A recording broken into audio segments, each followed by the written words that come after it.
पश्चिम बंगाल में हो रही हिंसा, ऐसा है कि हमसे थोड़ा समय मांगा गया है,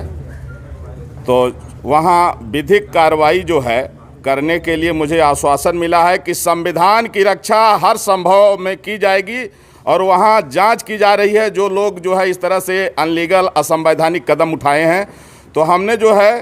तो 2 अक्टूबर 2021 तक के लिए समय दिया है। अगर 2 अक्टूबर 2021 तक भारत को यदि हिंदू राष्ट्र घोषित नहीं किया गया, ईसाइयों और मुसलमानों की नेशनलिटी ख़त्म नहीं की गई, तो फिर 2 अक्टूबर गांधी जयंती के दिन मैं सरजू जी में जल समाधि लूँगा। क्योंकि देश का विभाजन हिंदू मुसलमान के नाम पर हुआ है और मुसलमानों ने उस समय जो है कहा कि हम हिंदुओं के साथ नहीं रह सकते हैं, हमको अलग देश चाहिए, और पाकिस्तान बांग्लादेश उनको दिया गया जो मुस्लिम देश घोषित हो गया। तो कम से कम दुनिया में एक देश तो हिंदुओं के लिए बचे। आज दुर्भाग्य है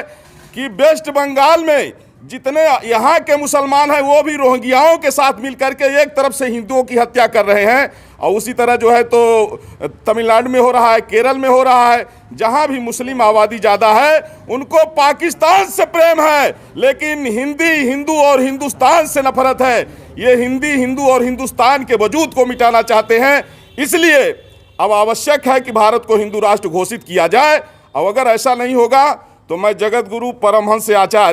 आचार्य पीठ श्री तपस्वी छावनी राम घाट अयोध्या से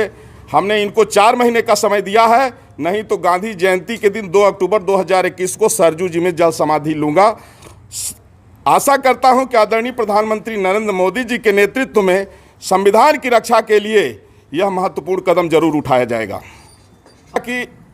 जब वहाँ की स्थिति से पता लगा कि जब वहाँ राज्यपाल महोदय पीड़ितों से मिलने के लिए गए, तो जिस तरह से वहाँ के मुस्लिम समुदाय ने, रोहिंग्याओं ने उनके साथ में जो बदसलूकी किया, इससे ये पता लग रहा है कि अब पूरे देश में मुसलमानों की नागरिकता समाप्त होनी चाहिए, भारत हिंदू राष्ट्र घोषित होना चाहिए। नहीं तो 13 बार भारत के बंटवारा हो चुका है और अब स्थिति में भारत नहीं है कि फिर से ये बंटवारा झेल सके। तो इसलिए राष्ट्र की एकता और अखंडता के लिए चाहे जान चले जाए, लेकिन मुसलमानों की नागरिकता समाप्त होनी चाहिए, भारत हिंदू राष्ट्र घोषित होना चाहिए, और इसके लिए हमने 4 महीने का समय दिया है। महाराज जी, अगर वो यहाँ शरणार्थी बन के रहेंगे, जब यहाँ पार्टीशन नहीं हो रहा था, हिंदुओं ने कहा कि नहीं हम भाई भाई हैं, मिल के रहेंगे, तो उस समय जो है 16 अगस्त 1946 को मुस्लिम लीग ने जिन्ना के कहने पर डायरेक्ट एक्शन डे का फरमान जारी किया, जिसमें कई लाख हिंदुओं, कई लाख सिखों की हत्या हुई थी, जिसको कलकत्ता किलिंग के नाम से जाना जाता है। तो जब वो देश बट गया, धर्म के नाम पर बटा, उनको अलग देश मिल गया, और पाकिस्तान बांग्लादेश में हिंदुओं की नेशनलिटी नहीं है, इसलिए हिंदुस्तान में इनकी नेशनलिटी खत्म होनी चाहिए। अगर इन्हें रहना है तो ये शरणार्थी बन के रहेंगे, लेकिन नागरिक बन के नहीं रहेंगे।